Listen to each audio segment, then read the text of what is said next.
Just a few more minutes for folks online. We are awaiting a member to come into the waiting room now to join us. Just a few moments, please.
All right, just testing the volume on the virtual again. Can you hear us okay, Aram? You're still low. I think we're going to have to figure something out, okay?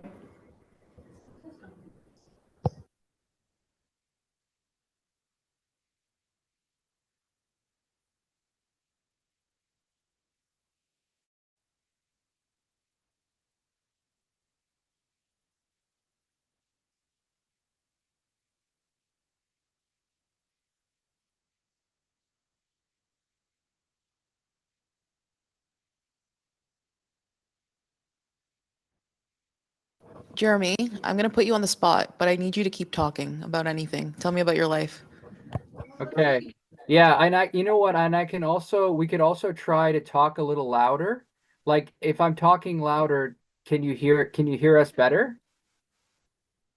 That's much better. Yes, Okay. thank you. So I suppose we can just try to talk louder. I'll message our presenter Emily just to make sure she gets that memo too. And for our chair, I suppose as well. Just try to talk loud. Sounds good. Thank you, Jeremy. And we're not getting feedback with me speaking on the internal mics here, so that's good. Thank you.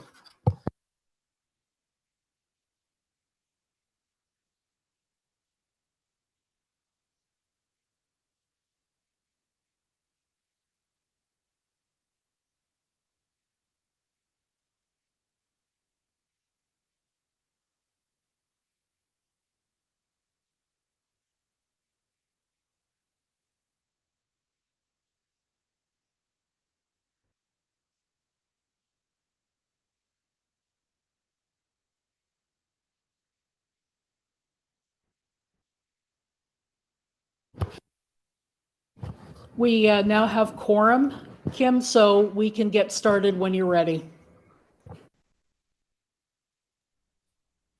Okay, perfect. I hope everyone can hear me. So good evening, everyone. My name is Kimberly Livingstone. I'm the chairperson of the Municipal Heritage Advisory Committee of the City of Cambridge. Thank you for joining us today for this hybrid meeting. Please note that you can tune in by watching the live stream on the City of Cambridge's YouTube channel and in person at City Hall. If there are any issues with technology impacting this meeting, the meeting may be recessed at the direction of the chair or host to confirm that the electronic format is performing effectively before proceeding further with the agenda.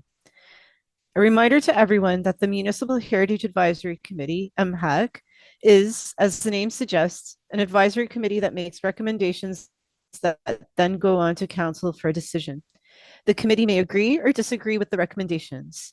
Because the committee is advisory only, the MHAC, as set out in their terms of reference, cannot direct staff.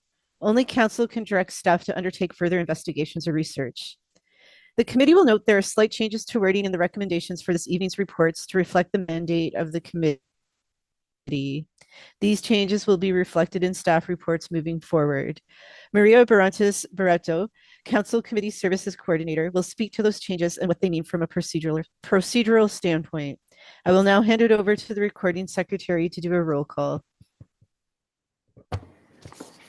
Kimberly Livingstone, Present. Sue Brown, Not here, regrets. regrets. Nelson Cecilia, Present. Michelle Goodrich sends regrets. Megan Oldfield, Here. Nancy Woodman sends regrets. Rosemary Manella, Present. Mark Mello, Present. Tina Thompson sends regrets. Megan McKay, Present. Councillor Corey Kimson. Thank you. Okay, thank you. A reminder to the members of the committee that the Municipal Conflict of Interest Act requires committee members to declare any direct or indirect pecuniary interest in relation to a matter under consideration. Are there any declarations of pecuniary interest? Okay, so seeing none, we will move forward with the meeting. So our first item for consideration is approving the MHAC minutes from the October 17th, 2024 meeting.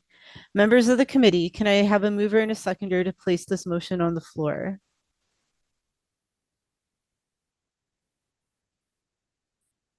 Okay, I see Nelson. And is that Mark? It's Mark, yeah. Yes, okay.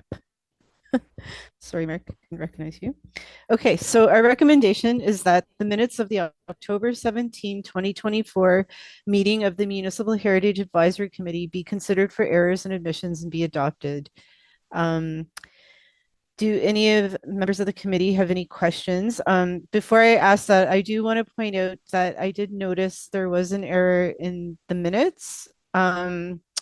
It references at the start that it was Susan Brown who was the chair. Sorry, I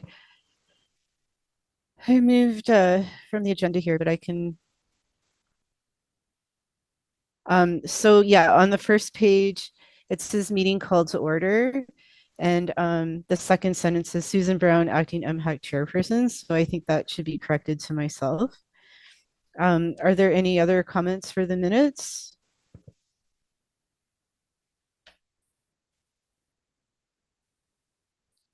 Okay, so seeing none, I will ask the clerk to call for the vote.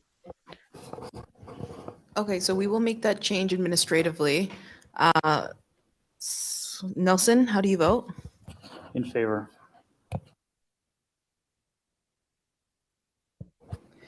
Rosemary? In favor. Mark? In favor. Meg? In favor. And Kimberly? In favor. And that carries. Okay, thank you. So we have two presentations tonight. Before we go first item.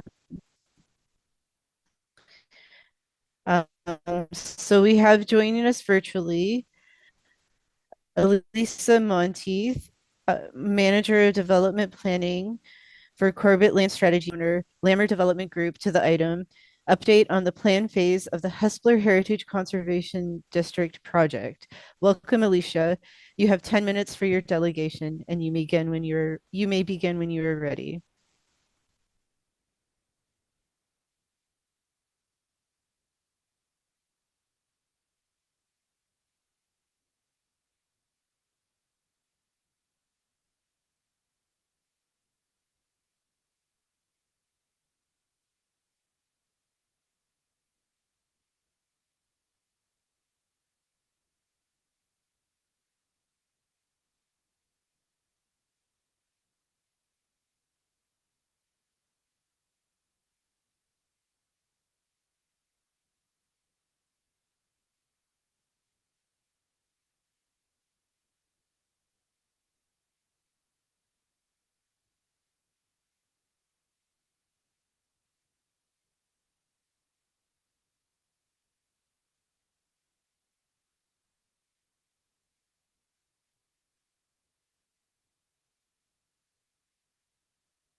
I can't hear anything. I'm not sure if the speaker has begun, but we can't hear anything.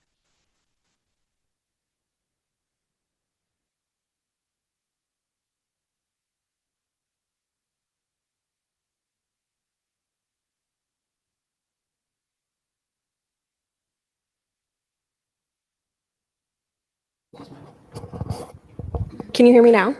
Yes, I can hear you. Okay. Yep. Yeah, we can hear you. Thank you. Start from the beginning. Yes, of course. So good evening, members of committee, staff, and the public. I appreciate the opportunity to stand before you this evening and provide comments on the Hespeler Heritage Conservation District Plan. My name is Alicia Monteith, and I'm the Manager of Planning and Operations at Corbett Land Strategies. And I'm here this evening on behalf of Lammer Development Group, who owns the lands municipally known as 241 Queen Street West. I'm here to share concerns with regards to the partial inclusion of my client's lands within the Hespeler HCD boundary. It's our understanding that no decision or action is being considered by the committee at this meeting, and I appreciate the opportunity to speak to the committee with my comments. My client owns 24 acres of land west of Waterloo Textiles, part of the Silknet manufacturing complex. It's east of the regional wastewater treatment plant, north of the CN Railway, and south of the city-owned lands that abut the Speed River. The current HCD boundary bisects my client's landhold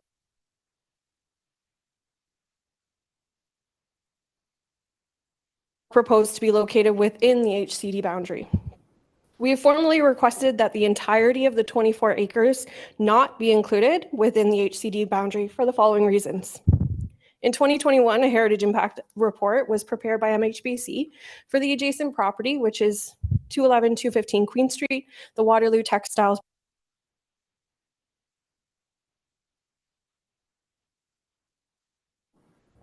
Can you hear me? Okay. This report did not identify heritage resources on the subject property that the redevelopment of 211 and 215 Queen Street was required to consider. In 2022, WSP prepared a cultural heritage assessment report for the Hespeler Pedestrian Bridge Environmental Assessment. And this report, which was accepted by council, assessed the subject property and did not identify any cultural heritage resources. It also did not recommend the property be listed or designated on the Heritage Register. Based on these two assessments, we question whether the subject lands meet two or more of the criteria under the Ontario Heritage Act as proposed by Trace. The lands are currently vacant, designated and zoned industrial, and contaminated. They are adjacent to the Speed River, adjacent to the railway, and adjacent to the wastewater treatment plant. These factors make this site unique and also complex in a manner that should not be subject to general guidelines and restrictions. Instead, the planning and design of the property should be informed through a comprehensive process of which a heritage impact assessment will be prepared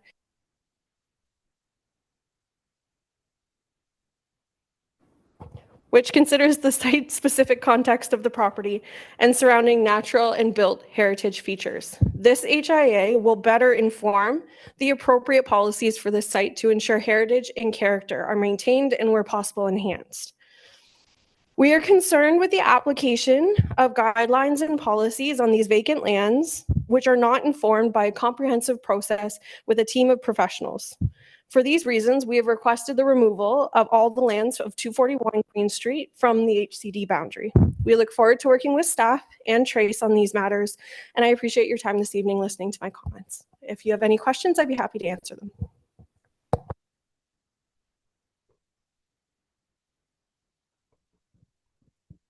Okay, thank you for your delegation. Do any members of the committee have any questions or comments?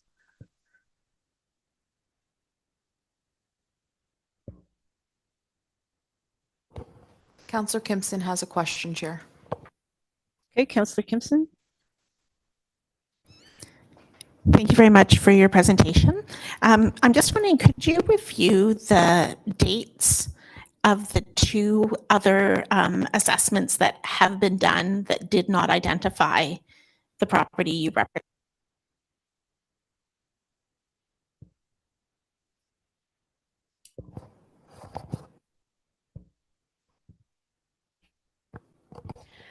Yes. Through you, Madam Chair, to the council member. The first report was February of 2021, and it was part of the zoning.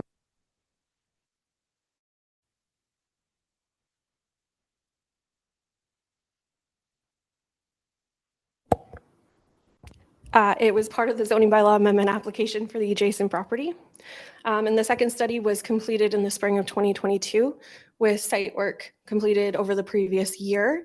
Now, our property was not the only property that was assessed. A vast majority of actually the Hespeler Conservation District boundary was assessed as part of this.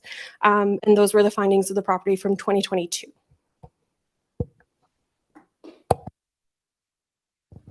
If I can just follow up with one other question. The spring of 2022, you mentioned that that was to do with the Chilligo Creek assessment. Is that just so I get it down correctly? Thanks. Through you, Madam Chair, to the council member, that was for the Hespeler pedestrian bridge crossing environmental assessment that was conducted by the city for the pedestrian crossing that is proposed to be located between 211, 215 Queen Street and my client's property at 241 Queen Street and crossing over into the Chillico Conservation Area. Thank you.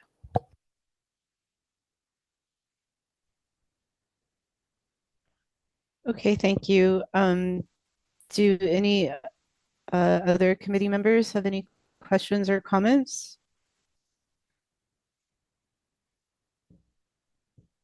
Okay, I do have one question, and I apologize if I didn't hear you properly. I think perhaps the audio was cutting in and out. But can you just explain to me the what your I guess your concerns with being your client's concerns with being included in the conservation district, what the differences are like to your client, whether or not they're included in the district?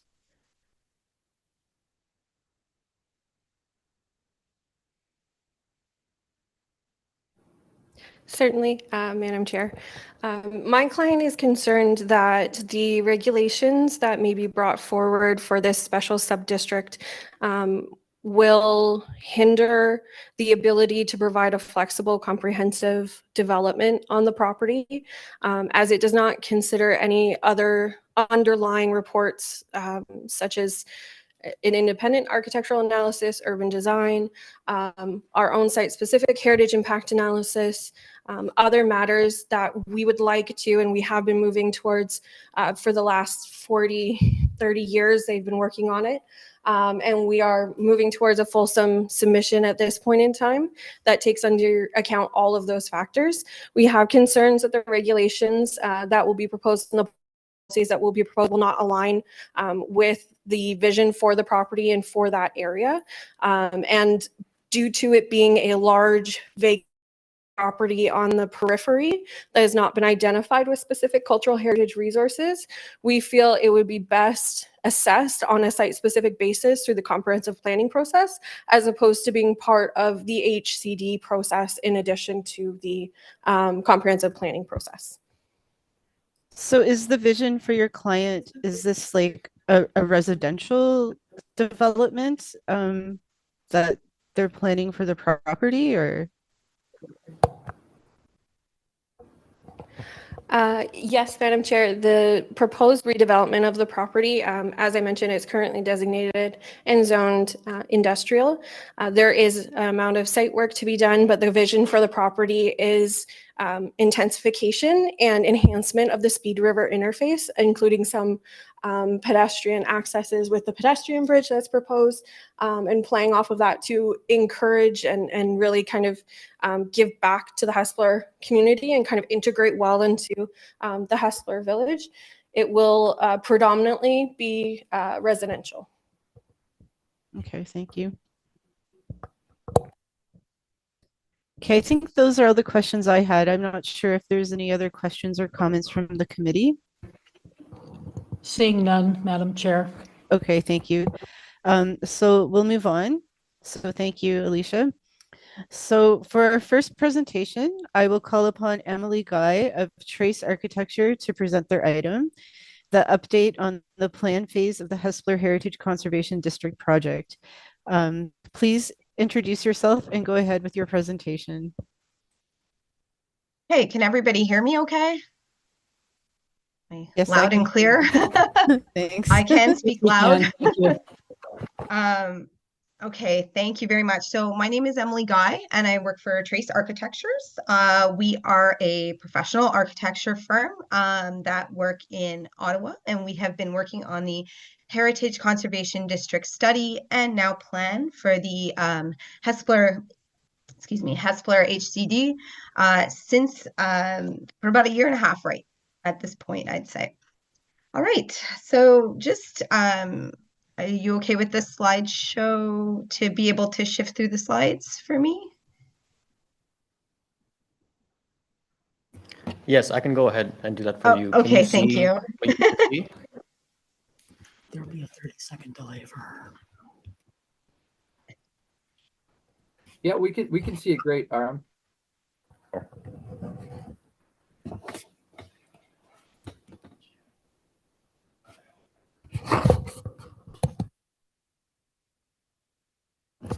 Go ahead, Emily. Okay, all right. So thanks. If you don't mind switching to the second slide. Perfect. Okay. So upon council's approval in June this year, so we have moved from the study phase to the plan phase. And like the study phase, there's a series of steps that need to take place during the process, some of which have started already, and others that we'll see closer to the end of the plan phase. So just to note, there's been a bit of a shift in the schedule. There's a bit of an incorrect date there for the presentation to MHAC. That was the first intended presentation. And obviously it's happening today. And we did have our PIC yesterday, so our Public Information Center yesterday in Hespeler, which was well attended despite the weather.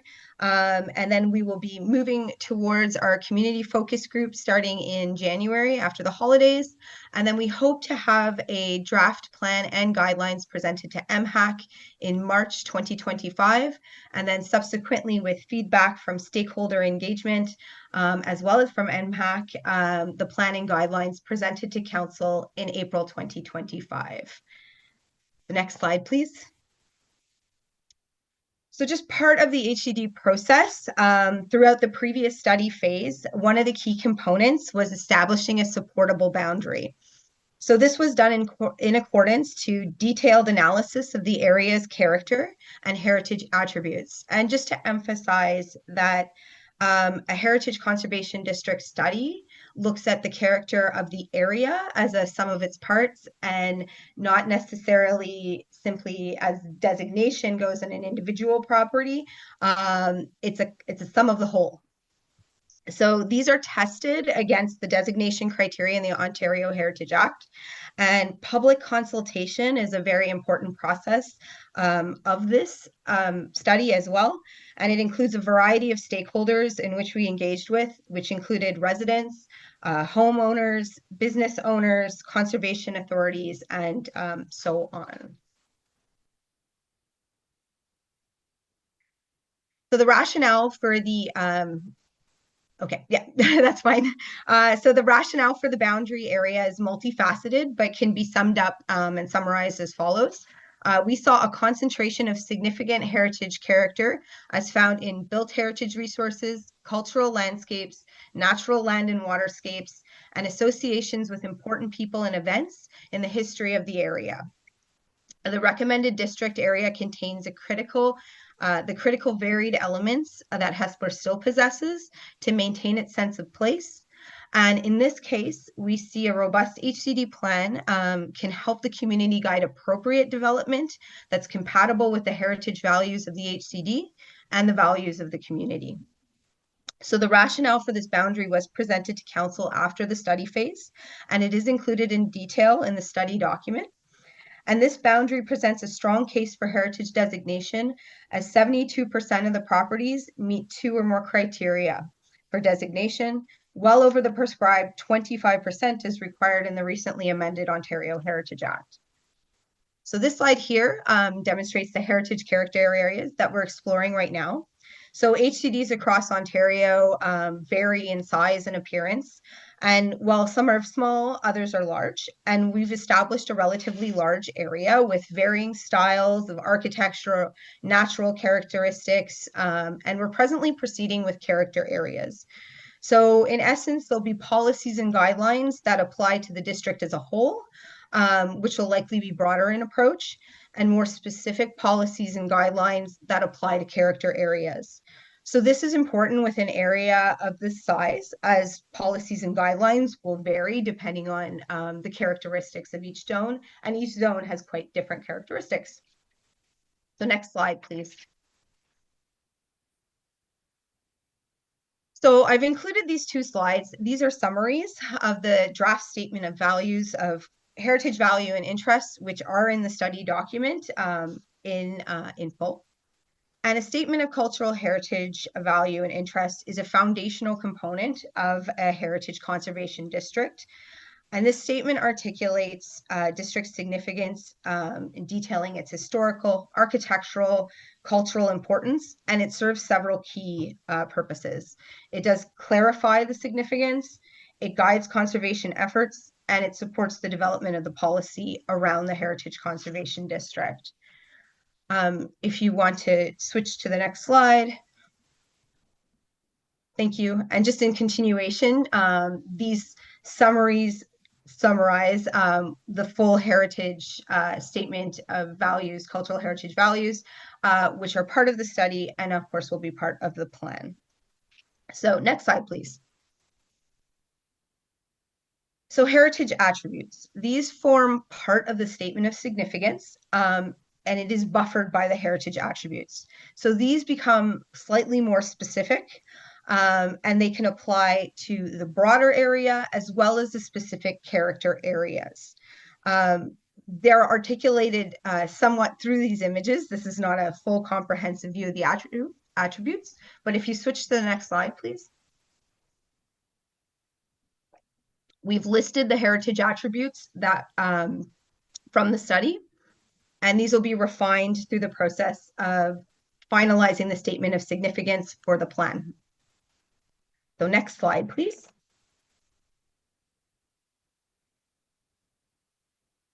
Okay, and now the objectives. So the objectives in a heritage conservation district are vital because they establish overarching goals for conserving the district's character and guiding its future development. They provide a clear framework for decision-making and community involvement. Objectives articulate what the community and the municipality aim to achieve in the HCD designation. So these can apply to built heritage, and you can see I've listed some of the objectives that we drafted in the study. And if you switch slides, and these can also apply to a natural heritage as well as landscape features. The Speed River in particular was articulated by the community as one of the key elements of character in Hespeler. And then if you switch to the next slide, they can also articulate goals in terms of sense of place and how to go about maintaining that sense of place. The next slide, please. So in conclusion to just those slides, which is a very brief overview, to summarize, the Ontario Heritage Act requirements, the contents of a plan are the objectives, the overarching goal, the statement of cultural heritage value and interest, which is the heart of your plan and the foundations of your bylaw, and then the heritage attributes, which inform the policies and guidelines found in the plan. So I've used the term policies and guidelines a couple of times, and just briefly, these play distinct but complementary roles in managing and conserving the heritage character of an area. So policies are formal, high-level statements that are legally binding, they're broader in scope, and they tend to focus on long-term vision. So an example of a policy that you would find in a heritage conservation district plan is a statement such as preserve the architectural character of contributing properties within the district by restricting alterations that compromise the heritage value of an area. Guidelines, on the other hand, are more practical, detailed advice and recommendations that help implement the policies of the plan. These are non-binding, but they tend to focus more on good heritage practice. So materials, landscapes, potentially colors. These are ultimately up to the decision of the stakeholder engagement and the process of crafting these policies and guidelines throughout this process that we've outlined here. Sorry. So an example of a guideline would be use of traditional materials such as wood or brick for repairs to contributing buildings, ensure new additions are compatible with existing architectural styles, and so on and so forth. So next slide, please. So just briefly, the structure of the Hespeler HCD plan, like HCD plans in Ontario, will have your objectives, your statement of significance, your policies and guidelines for contributing properties, for non-contributing properties, and for the public realm. It will also include information about heritage permitting process, grants and heritage tax relief programs, and existing and concurrent studies. So the Heritage Conservation District Plan does work in line with other planning processes, and that's also part of the engagement process we're taking for the plan phase. And we look forward to continuing to work with the community, the heritage planning team, and the stakeholders throughout this process. So last slide outlines the remaining public consultation opportunities over the course of the next several months. So just the last slide.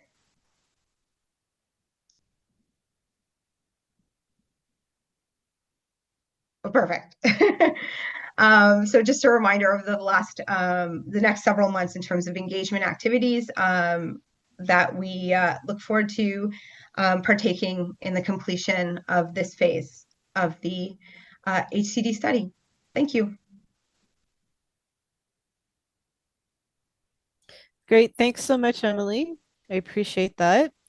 Do any members of the committee have questions or comments for Emily?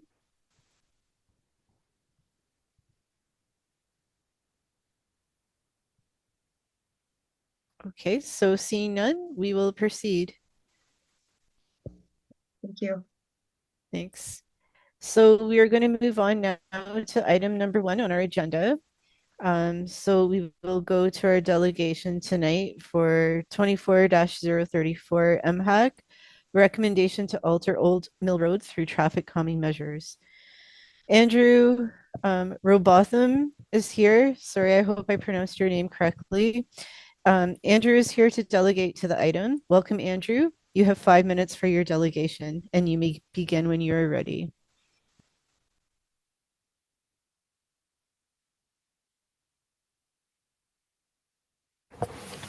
Good. Thank you, Madam Chair, and you pronounced my name perfectly. Well done. I just wanted to say thanks to Councillor Shuri and Councillor Kempson. I know you've put a lot of time and thought into the heritage of Blair, and in particular to traffic calming, so I just wanted to acknowledge that and thank you for that. I'm going to keep my comments fairly brief and probably fairly candid and to the point. And what's on the agenda right now, and of course I should point out I am a resident of the village of Blair and I do live on Old Mill Road. So, you know, I have a vested interest in what happens in the village. I have been there for 20 years. I'm well connected in the village. And the views that I'm going to share tonight, I cannot say represent the entire village, but I can tell you that a number of other people, particularly neighbors, immediate neighbors, do share the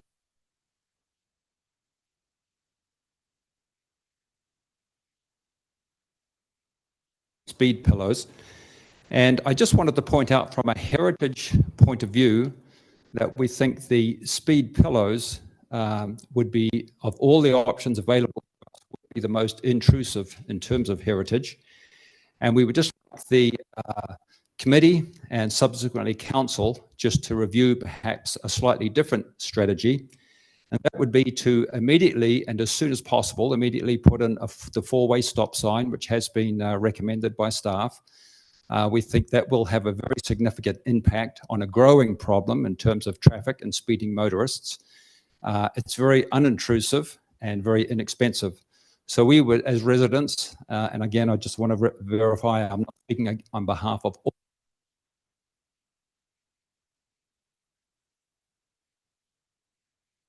all.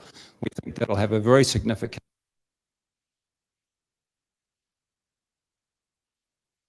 on its own, and because of the intrusive nature of the speed pillows, we'd like to see that as a last resort.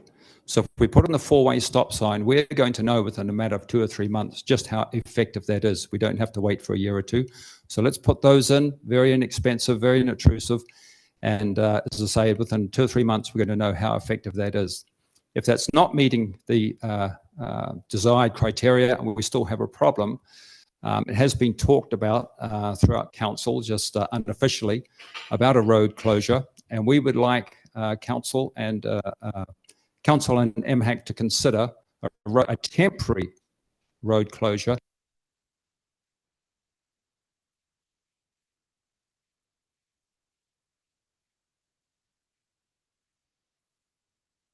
Yes.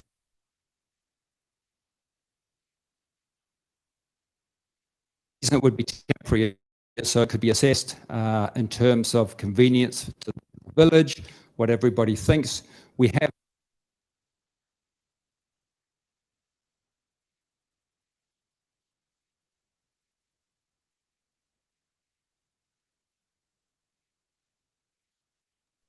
Sorry, the sound is cut out again. I can't hear anything right now.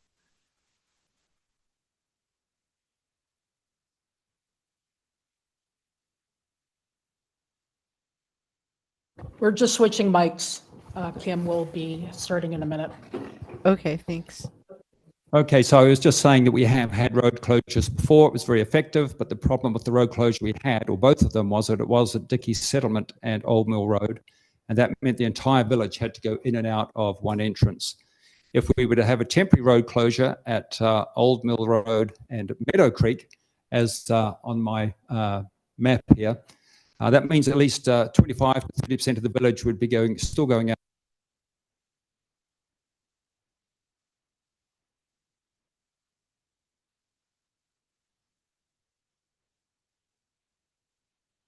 This closure at this intersection of Old Mill and Meadow Creek, or one of the things that has been talked about is how snowplows and so on and emergency services will maneuver. And I did want to, I've actually measured this intersection myself with a tape measure. So, you know, if you've got a four-way stop sign here, four-way access, that's great. If you cut it off here, you don't need to block off Old Mill Road, say back here somewhere, you could. But the problem with that is you've only got about, the road's only about, say, 24, 25 feet wide. A snowplow runs about 23, 24 feet long, and there's no way that they would turn in that vicinity, of course. But if you were to make the road closure, temporary road closure, right up here on this part of the intersection, you've got in excess of 50 feet for a snowplow to be able to turn. So it can be done.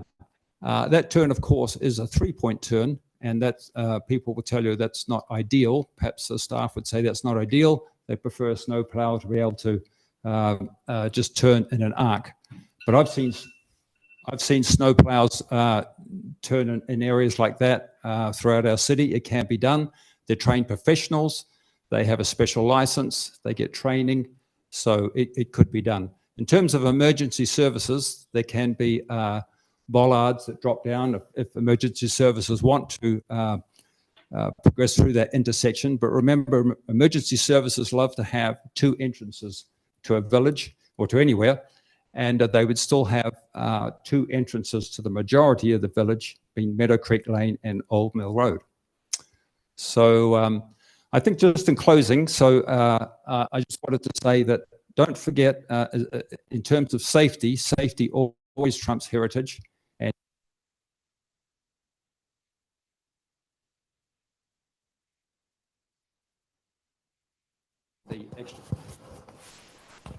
quite apart from the traffic, there's extra traffic being identified because of the Amazon facility. Prior to that, staff's own report, council staff's report, do identify a safety issue, and that is escalating with the extra traffic we have coming through the village because of the opening of the Amazon facility. Okay, that's the end of my presentation. Any questions? We'll go through the chair for questions. Yes. Madam Chair? Yes, thank you, Andrew. So we're going to move on to our second presentation for tonight. We have Shannon Noonan. Before we do that, are there any questions of the delegate from committee members?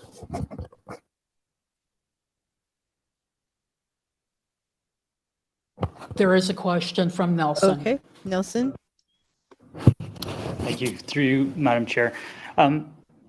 Maybe I'm missing something. I want to understand. I know the issue is obviously down Old Mill Road, people speeding and driving erratically, but what are you hoping to accomplish by closing off Meadow Creek?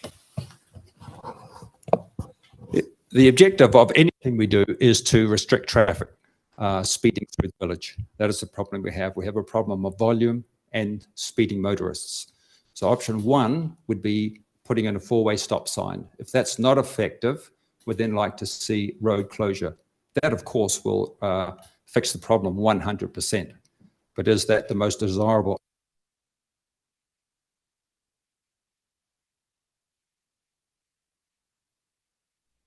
Then, if that doesn't work,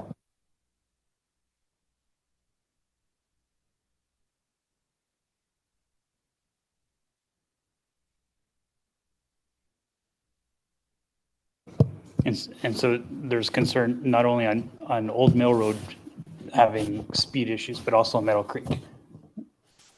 yes, that is correct. Yeah. Thank you. Thank you. Okay, thank you. Are there any more questions or comments?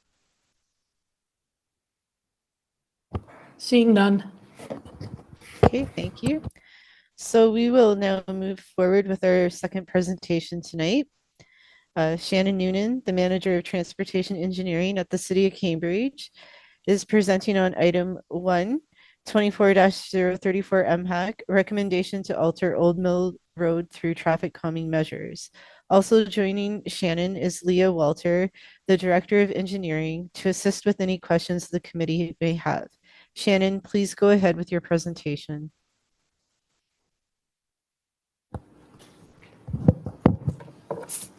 Thank you. Good evening, everybody. Can everybody hear me okay? At this point, at least, anyway? Yes, I can hear you. Thanks. Okay, thank you. Next slide, please. So the purpose of tonight is we're looking to receive advice from this committee regarding the proposed plan for Old Mill Road because it is within a heritage conservation district. Next slide, please. So as you may be familiar, in 2021, an MZO was issued for 140 Old Mill Road. That's the new Amazon site. A transportation impact study was prepared for the development, and a subsequent peer review of the transportation impact study was undertaken by the city. To limit the use of Old Mill Road between Blair Road and Dickey Settlement Road, the peer review recommended a two-phased approach. That included the development of a traffic calming plan in consultation with the community to encourage lower operating speeds, discourage cut-through traffic, and reflect the area's designation as a heritage conservation district. And then the second phase is a review of the effectiveness of traffic calming after 1 year to determine if further measures are required. Next slide, please. Oh, there goes my glasses. Don't step on those at the end. I got to remember that. In terms of consultation, we've had some consultation with the public. Public Information Center was held on November 23rd, and that was to share the proposed traffic calming plan with the community. Some of the key comments that we received at that meeting were just in general some support for the proposed traffic calming plan, a request for an all-way stop at Meadow Creek Lane, and suggestions to close the Old Mill Road to through traffic. In addition to the public consultation, we've also been before this committee in July of this year. to share the preferred traffic calming plan. And now we are here to share a more detailed visual concept of that plan as requested at that meeting. So just as a refresher again, the goals of the HCD for Old Mill Road are to maintain the narrow paved width and shoulders, not to undertake road widening or installation of sidewalks, curbs, gutters, and streetlights, to finish in tar and chip, to conserve and extend the hedgerows and street trees through management and annual pruning, and to identify the road with historic style street signs. Next slide, please. So these next few slides, I'm gonna just provide an overview of the proposed traffic calming plan. This slide here provides a legend of the proposed new signs that will be added and existing signs that will be maintained, an example of potential bollards that are part of the plan, and a speed cushion detail. And just to make a note, on the slide it says speed hump, but these are actually speed cushions, and those are two different things. Next slide. So starting from Dickey Settlement Road to approximately 90 Old Mill Road, and I apologize if it's difficult to see on this slide. The plan in this area proposes a reduced turning radius at the intersection of Dickey Settlement Road through the use of bollards. As shown on the first inset, you can see there where the bollards would be placed. These bollards have been suggested by our consultant to slow traffic as drivers enter the roadway. A larger radius typically allows for faster speeds when you're turning the corner. And I also want to point out that these bollards are optional. They do not have to be included as part of the plan, but they were recommended through our consultant. The existing 50 km/h sign will be changed to a 40 km/h area sign. A hidden driveway sign will be added near 110 Old Mill Road, and an asphalt speed cushion will be added near 115 Old Mill Road. This will include the required signage and pavement markings. And again, inset number 2 there shows a rendering of how that would look. All other signs shown on the plan are existing and will remain as is. So the next section, which is from around 90 Old Mill Road to east of Meadow Creek Lane, proposes 2 asphalt speed cushion locations, including again the required signage and pavement markings. Number 3 and number 6 are the locations for the speed cushions shown on the plan.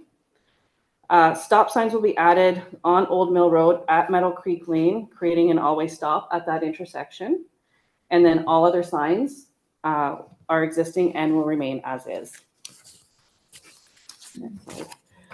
So from east of Meadow Creek Lane to approximately to Blair Road, the plan proposes a 4th asphalt speed cushion location, number 7 on the plan, and again includes all the signage and pavement markings required. The existing 50 km/h sign will be changed to 40 km/h area sign, and a reduced radius at the intersection, again through the use of the bollards, is proposed. And again, just to reiterate, the bollards are optional, and all other signs are existing and will remain in place.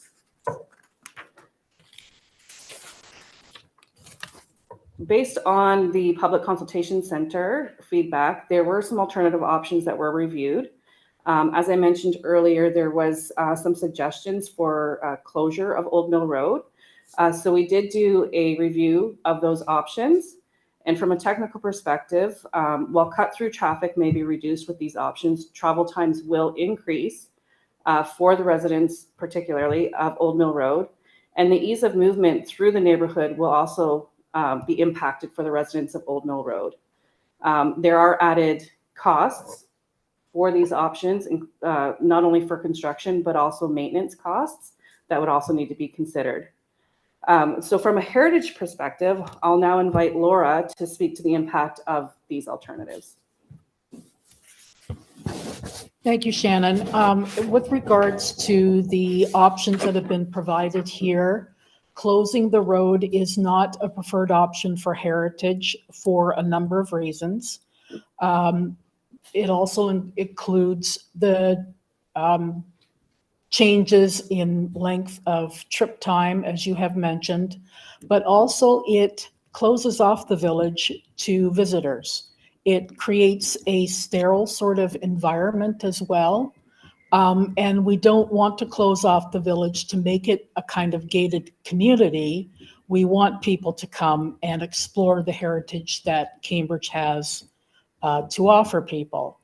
It is also a traditional transportation route that went through, across where the 401 is now, and into Kitchener. It was one of the original pioneer roads in the region that keeps the same pattern and throughness that exists now. It is closed off at the 401, of course.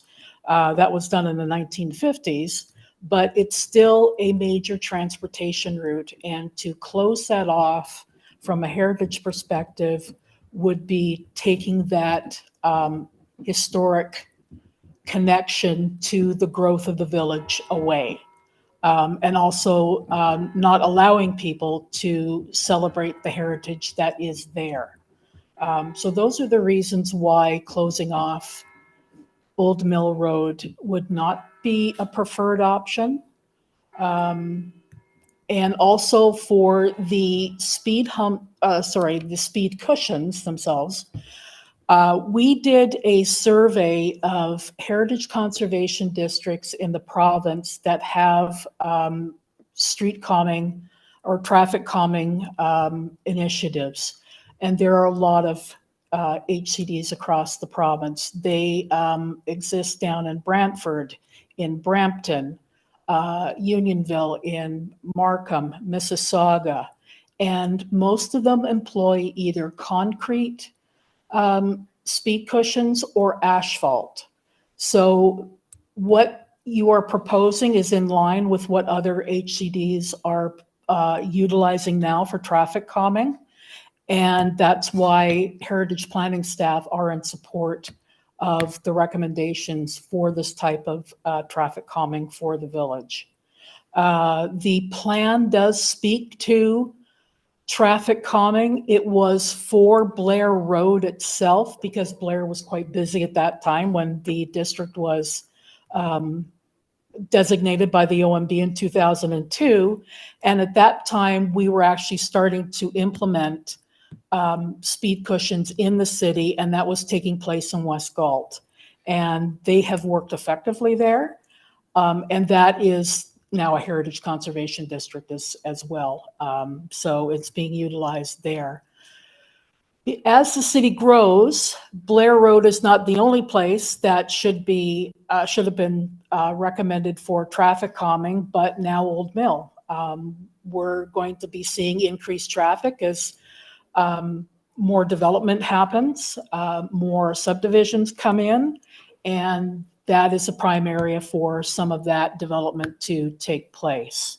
So speed cushions would be effective if that is something that the city wants to move forward with, and if MHAC is supportive of that.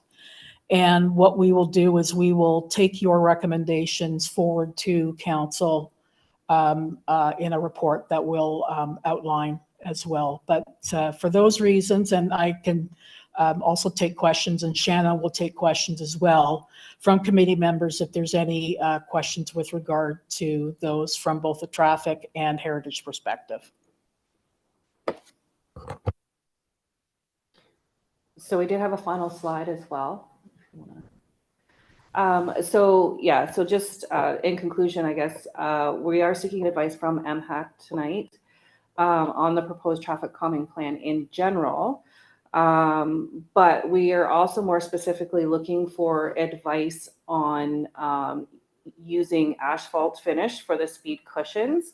Typically in Cambridge, we would use concrete. So using asphalt would be a concession in this situation. And we're also looking for advice on the proposed bollards at the intersections and if those would be acceptable. All of this information will then be shared with council. Thank you. Okay, thank you for that. Laura, are you doing another discussion about this when we introduce the item, or is this it? No, I do have a little bit more to Okay. add, but it will be reduced from what it was. So I will be adding a little bit more information in my lead Okay. up to the report itself. Okay, great, thank you. So do any members of the committee have any questions or comments for Shannon?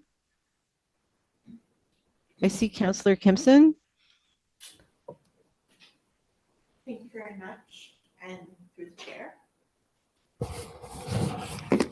Thank you very much, and through the chair. Thanks for your presentation, Shannon. When you speak about the speed cushions being constructed out of asphalt, Old Mill Road does have the finish in line. In line. Hello. Is there another? Yeah. Hello. Hello. Old Mill Road does have the tar and chip finish in keeping with the conservation district. So by putting the speed cushions in the asphalt, then they would blend more with what's already there. Is that sort of what the idea is? Through the chair, yes, that is correct. That is the idea behind using the asphalt rather than concrete. Thank you. The asphalt will age and weather and, sorry, I should put this on speaker. The asphalt will also age, weather, and color over time to blend in with the road. So from a distance, you're not going to see them, is what will happen.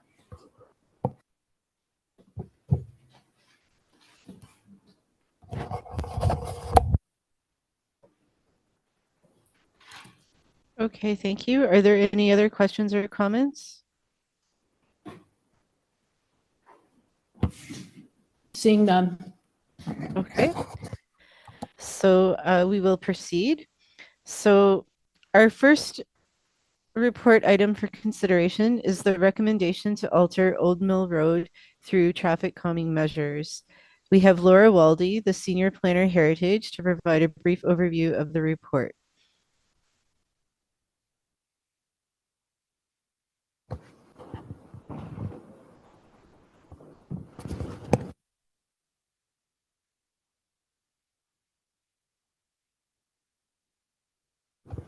Okay, thank you, Madam Chair. Next slide, please. So I'm going to kind of breeze through some of these slides because a lot of them actually Shannon had covered.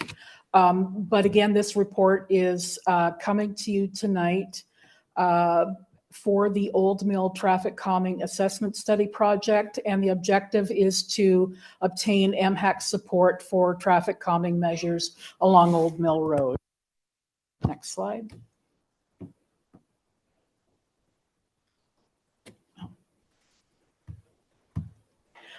In 2022, as part of the Amazon Warehouse MZO application, Council approved traffic calming to be implemented along Old Mill Road. So that's why the city initiated that study to find out the best way of implementing that. Traffic calming is recommended, as I mentioned, in the HCD plan for Blair Road. But because the city is expanding, there is now a need for traffic calming along Old Mill Road. Next slide, please. So staff is seeking input from MHAC on staff's recommendations. Transportation Engineering conducted a study, as Shannon mentioned, to find some recommendations for the best traffic calming along Old Mill Road. The consultant plus engineering and heritage planning staff are both recommending that the traffic calming measures that are presented here tonight be accepted by MHAC. And through the initial study phase, staff sought input from the residents through the PICs, and we also consulted with the committee back in July of this year, if you'll remember that when we first introduced this to you. We are consulting again with the committee to seed your feedback on what Shannon and I are presenting here tonight and what is in the report.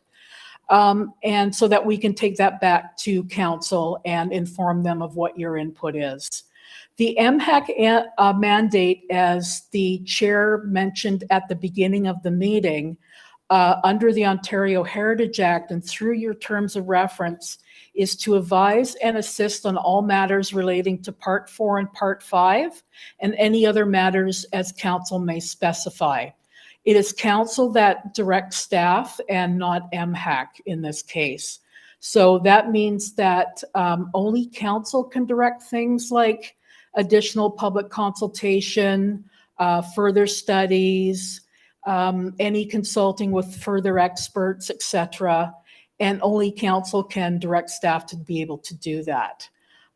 So after some consultation this week between planning and engineering staff and the clerk's office, the recommendations have actually been amended on all our reports and not just this report to more clearly reflect the mandate of MHAC and that we are seeking from you, what we're seeking from you as a committee. These recommendations are going to be done in this way moving forward.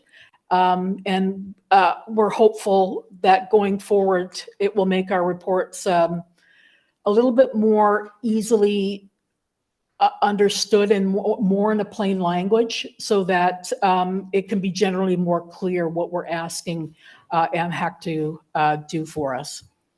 Next slide, please. So these are the recommendations. They are the amended recommendations that you were distributed before the meeting. And I will now pass it back to Madam Chair to continue on. Okay, thank you, Laura. So before we move to questions for staff, we will place the motion on the floor. So could I please have a mover and a seconder for this item? So the item is 24-034 MHAC, recommendation to alter Old Mill Road through traffic calming measures. So a mover and a seconder. Okay, I have Rosemary.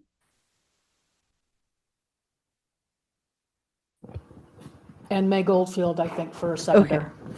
Okay, great. Thank you. So our recommendation is that MHAC supports the alteration to Old Mill Road through the installation of speed cushions, signage, and pavement markings, and to help calm traffic throughout the corridor. And further that MHAC supports the completion of an assessment of the effectiveness of the Old Mill Road alterations 1 year after implementation. Do any of the committee members have any questions or comments for staff?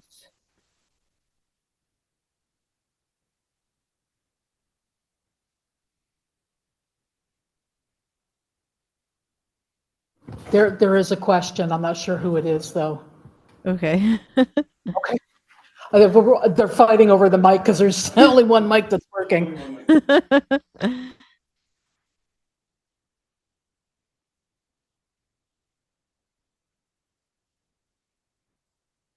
Is anyone talking now? Because I can't hear anything.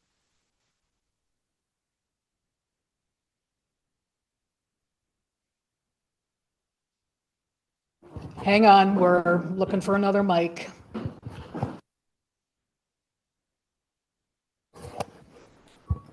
Does that work? Maybe we can just get a bullhorn, a really loud Yeah. bullhorn. We can hear Yes. that. Well, the problem is that they're not keeping their charge very long. Yeah, I can hear now. Okay, perfect. Through you, Madam Chair, just could we clarify what is in the signage portion of that recommendation? Is it the four-way stop sign? Is it bollards? Like what is included and excluded?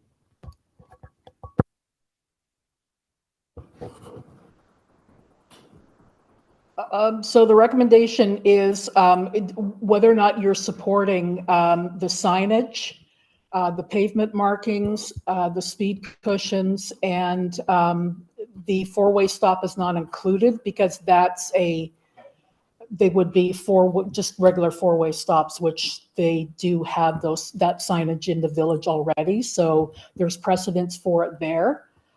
So the recommendation is for the installation of speed cushions, relative signage, and pavement markings to help calm the traffic through the corridor, which is Old Mill Road.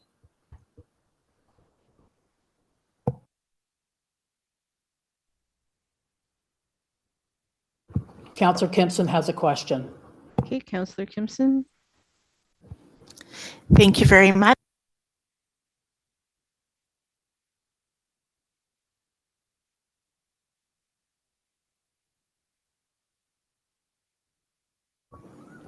Thank you very much, and through the chair. Wondering about the speed cushions. Will they have any markings painted on them? Or are they just going to be the asphalt that we talked about fading?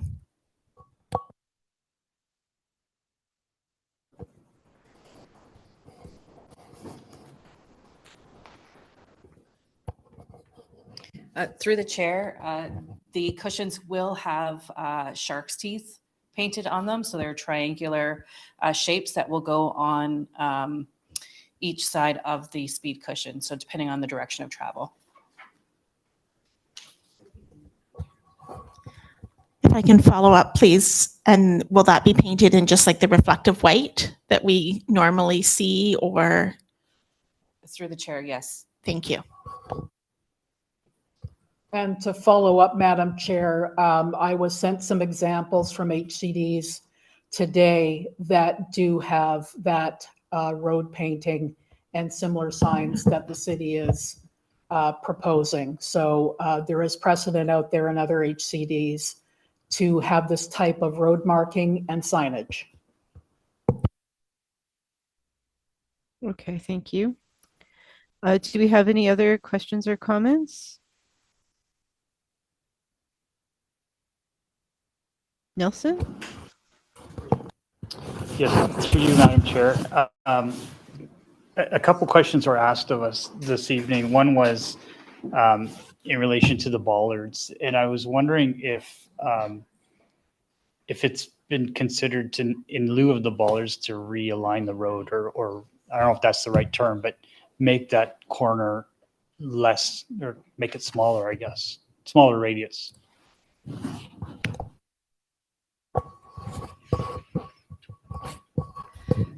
Through the chair, yes, that was a consideration, but in respect of the Heritage Conservation District plan, we chose to present bollards tonight because of the alteration that would be required to include curbs to reduce the radius. However, we are open to doing that if that were something that the Heritage Advisory Committee would be agreeable to. Would you be able to do that without the curbs, or is that current standards? You have to implement curbs. Through the chair, yes, we would have to implement curb.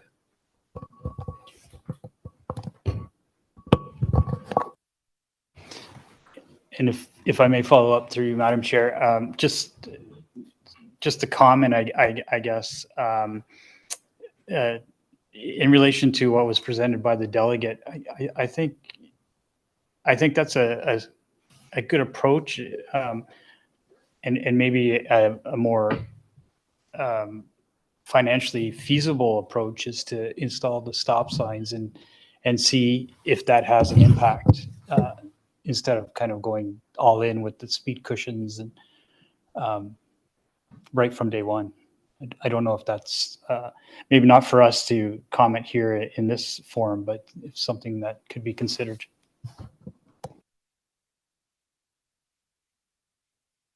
Leah Walter would like to address that, Madam Chair. Okay, go ahead. Sorry, through you, Madam Chair, I just wanted to clarify, Shannon already did present this in her slides, but through the direction that we received from council through the approval of the Amazon warehouse, we were directed to basically implement traffic calming here. So an always stop is not part of the traffic calming plan. It's actually just for safety improvements due to sightlines. So then we wouldn't be implementing traffic calming if we only went with the four-way stop. Thank you for that clarification.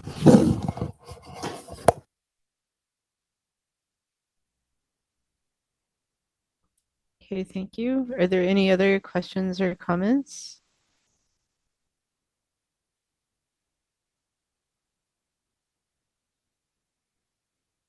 Okay, so seeing none, I will ask the clerk to call for the vote.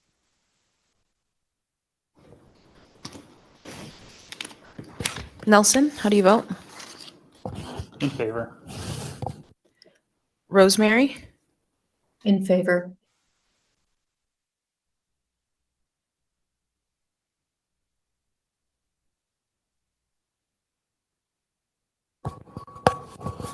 Mark? In favor. Meg? In favor. And Kimberly? In favor. And that vote carries. Okay, thank you.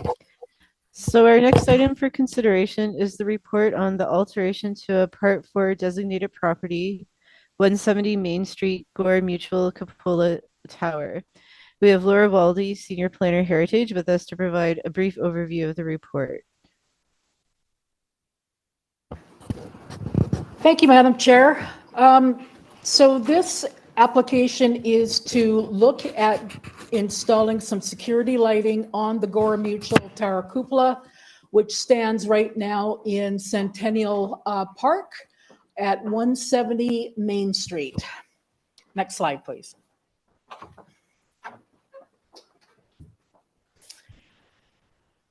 So what has prompted this application to come forward to us today is that there was a bronze plaque that was installed. It was a dedication plaque for when the cupola was installed at Centennial Park back in 1985, I believe it was. And it's been there in the park ever since. And this dedication plaque, which was made of bronze, was recently stolen. So it's raised some concerns considering that the tower itself, the tower cupola, is made of copper. And so anything that is copper and bronze is is being stolen across our city and across the region. So we were wanting to, as staff, look at ways to provide some security there to prevent vandalism, as well as to prevent people from congregating underneath the tower because it gets quite dark up there. Next slide, please. So what the city is proposing is to install lights that look just like this on the screen, and it was part of your report package. The lights are going to measure just over 9 inches by 2 inches high and 8 inches wide. It's going to be LED, and the lumens are going to be approximately 10,326 at 3,000 Kelvin and 80 watts. And these lights are going to be angled in a more downward position so that they are not shining straight out from the cupola itself and shining into the windows of adjacent properties that line Centennial Park. So it's going to capture about 30 feet around the base of the cupola in all directions. Next slide, please. So in this slide here, what I'm wanting to show to you is some highlights of where the lights are going to be positioned. So number one is where future lighting is going to go, right at the very top of the tower itself. That's in the future. That's not part of this application here. Number two is where the lighting is going to go down below. So there's going to be 4 locations, 2 that are facing you, I guess, as you're looking at the picture, and the other 2 that are going to be around the other side of the skirting of the cupola itself. So if you see the pewter colored band around the very bottom of the skirt, on the inside of that is wood 2x4s that have been framed and shaped to fit into that space, to give it some rigidity and some protection. The lights are going to be affixed to that. So they're going to be affixed on the inside with a hook that's going to allow them to come down below that strap so that they will be visible and provide light. So just so that the committee is aware, the lights are not going to be affixed to the copper band itself. At number 3 is pointing to the posts that are supporting the cupola. And that is where the wiring is going to be situated for the lighting of those LED lights. There is power to that cupola now. There is power that maintenance workers can use to hook up equipment to, and for people that want to plug in radios and things like that in the summertime underneath the cupola as well. Number 4 is pointing towards where the current conduit is. There is a conduit that is buried underneath the pavers that are there. So it's going to be making use of that existing conduit as well. So those pavers will be removed so that we can gain access to that, and then the pavers will be put back. So there will be no damage done to the cupola itself. Next slide, please. And so that is my presentation for tonight regarding this application. I will pass it back to Madam Chair to see if there are any questions. Okay, thank you, Laura. So before we move for questions for staff, we'll place the motion on the floor. So can I please have a mover and a seconder for this item? I have Meg and Nelson. Nelson? Okay, great, thank you.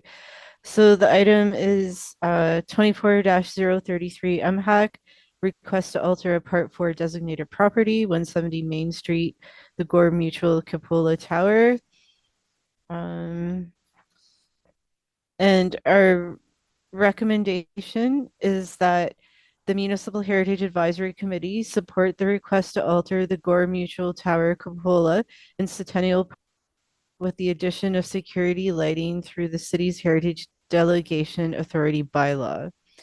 Do any members of the committee have any questions or comments for the Heritage Planning staff?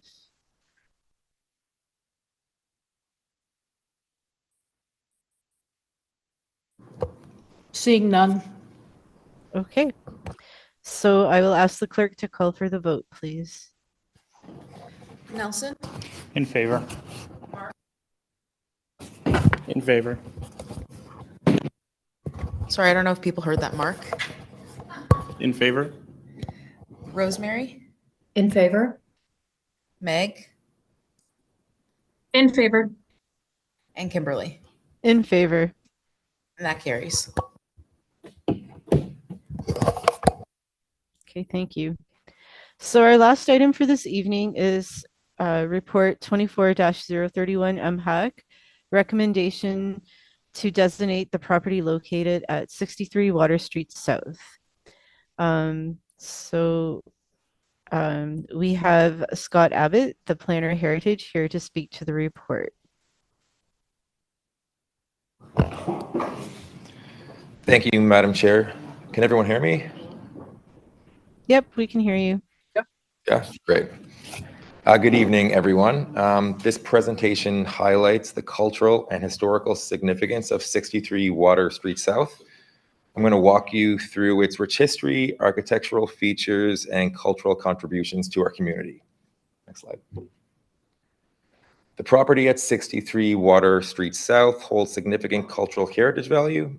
It was a religious and cultural center for Cambridge's Jewish community between 1950 and 1983. This designation is supported by its ability to meet several criteria under Ontario Regulation 906, which assesses cultural heritage value. Next. This property was built before 1911 in the Queen Anne architectural style. It originally served as a residence for managers of the Bank of Commerce until 1950. During its most notable period, it became home to the Jewish congregation B'nai Israel, serving as center for religious worship and community activities until 1983. This history makes the property a significant part of Cambridge's heritage. Thanks. The early Jewish settlement in Galt was marked by the efforts of influential families like the Lunenfelds and Koppels. And in 1906, Harry Spring organized the first Jewish religious gatherings. This small but vibrant community grew despite challenges, and by 1950, 63 Water Street South became a central hub for Jewish worship and community life in Cambridge. Architecturally, the property is an example of the Queen Anne style. Key features include its asymmetrical design, a distinctive circular oriel window, and a bell-shaped roof and decorative brickwork. These elements, along with its 2.5-story brick construction and steeply pitched roof, contribute to its historical and architectural value. The cultural significance of this property extends beyond its architecture. For over 3 decades, it was a vital gathering place for Cambridge's Jewish community. It embodies the resilience, contributions to local culture, and the importance of preserving spaces that reflect the diverse heritage of our city. And actually, that picture on the right is a tour dedication at the home of Harry Spring, who I mentioned earlier. This concludes my presentation. Madam Chair will now present the recommendation. Thank you. Okay, thank you, Scott. So before we move to questions for staff, we'll place the motion on the floor. May I please have a mover and seconder for this item? And the item is 24-031 MHAC, recommendation to designate the property located at 63 Water Street South.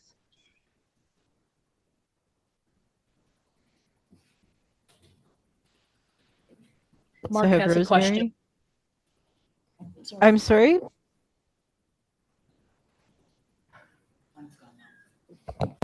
Through you, Chair, Mark is willing to second. Okay, thank you. Okay, so our recommendation is that the Municipal Heritage Advisory Committee support the recommendation to designate the property municipally known as 63 Water Street South under Part 4 of the Ontario Heritage Act. So do any members of the committee have any questions or comments for the Heritage Planning staff? Through you, Chair, Councillor Kimson has a question. Okay, Councillor Kimson. Thank you very much, and through you. Thanks for your presentation. I found this report quite interesting. I'm wondering, is this particular synagogue linked to the cemetery on the other side of the river? Sorry, is this synagogue as well linked to the Jewish cemetery on the other side of the river in the Dixon Hill area?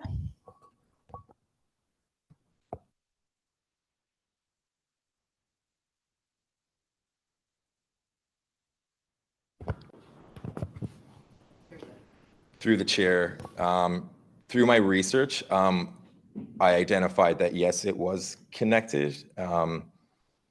Back in the 1900s, when the Jewish community was forming in Cambridge, this is where the cemetery was located until the early 80s, when the congregation moved to Kitchener, actually.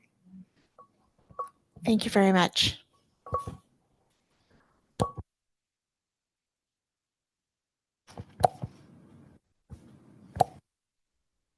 Okay, thanks. Are there any other questions or comments? Through you, Chair, Mark has a question. Hey, Mark, go ahead. Through you, Madam Chair, is the property owner in favor of the designation? Through the chair, yes, I've had meetings with the property owner, and they are in favor.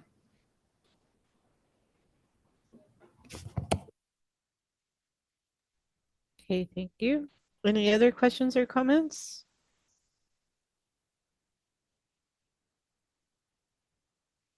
Okay, it looks like there are none, so I will ask the clerk to call for the vote, please. Nelson, In favor. Mark, In favor. Rosemary, In favor? Meg, In favor. and Kimberly. I'm in favor. And that carries. Okay, thank you. So our agenda package does have two information items. We have information on the Civic Square improvements that were part of the agenda package, and then we have our list of the 2025 MHAC meeting dates. So I don't think if we need to speak to those items. And so now we'll move on to other business. So wow, it's hard to believe we're already in December again. Another year has went by. So thanks to the committee for all their hard work and dedication over this past year. I think we've got a lot accomplished this year, and I'm excited to see what will happen with the Hespeler HCD in 2025. But those are all the comments I have for this meeting. So I'll pass it on to Councillor Kimson to see if she has any council comments right now.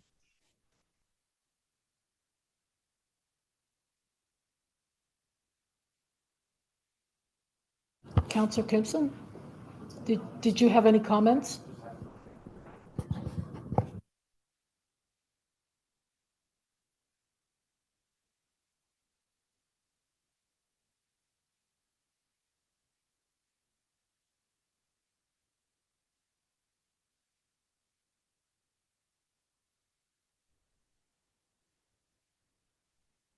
I'm not sure if anyone's talking, but I can't hear anything. Sorry, we're just checking. I was wondering Okay. about the McIntyre.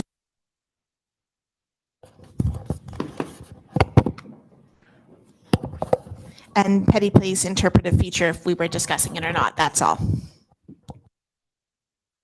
So through you, No. Chair, my understanding from Heritage staff is that it's for information purposes only, and it was provided by Rec and Culture. And at this time, there is no specific date as to when it's going to come forward to MHAC or if it will come forward to MHAC. Right. Thank you.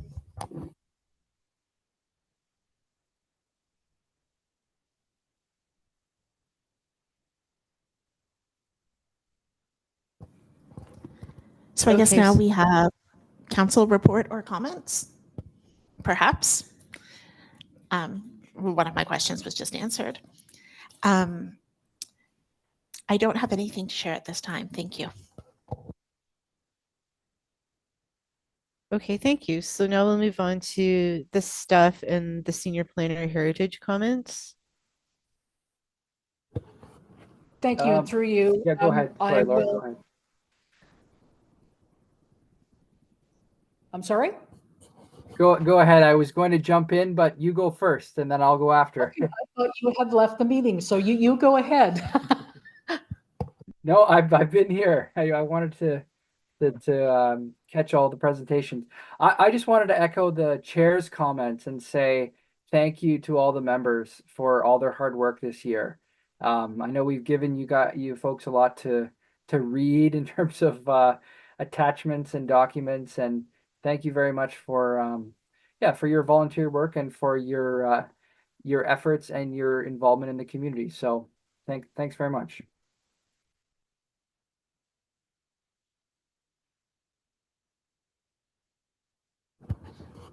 Okay, I guess I will go next. I also wanted to extend my thank you to every member of the committee for your hard work as well this year. It's been a long and action-packed year with some great things that we're doing. New staff members as well that are helping us out with getting our designations up and running, some HCD studies. Also, we are picking up the GALT core HCD process as well. So that's going to be moving forward in the new year. Also like to say thank you to Karen Stieg-Drobig, who is not here tonight, and to thank her publicly for all her hard work and dedication that she's put into being the admin person for MHAC. And in that, we welcome Arham to that position. So Arham is going to be our support now for MHAC and heritage planning moving forward. So any questions that you have related to the MHAC agendas and any correspondence related to that, Arham is your guy to be able to do that. So I wanted to say thank you very much. And a reminder as well that we actually have a member who had to leave the committee, resign due to health reasons, and that is Christina Thompson. So I would like to say thank you to her publicly as well. She was with us for a short time, but she did say that she enjoyed her time on the committee. So we'd like to say thank you to her as well. And a reminder to everyone that we're going to have our Christmas social next week. You've got those details that were sent out to you by Arham. If you're looking for any more information about that, just send us an email and we'll follow up with you on that. So if we don't see you next week, we will see you in 2025 and have a very happy holiday season. Thank you. Great, thanks, Laura and Jeremy. I will be there next week for the party, so looking forward to that. So we have now reached the end of our agenda. So our final order of business is closing the meeting. So could I please have a mover and seconder for this motion? I have Meg. And Nelson. Rosemary. Okay. Okay, so our recommendation is that MHAC meeting does now adjourn at 8:40 p.m. So I'll ask the clerk to call for the vote, please. Nelson, In favor. Mark, In favor. Rosemary, In favor? Meg, In favor. and Kimberly. In favor. That carries. Okay, thank you. So thanks everyone for joining us this evening. Our next meeting is scheduled for January 16th, 2025 at 7 p.m. Have a great evening and happy holidays, and we will see you next year. Thanks, everyone. Good night.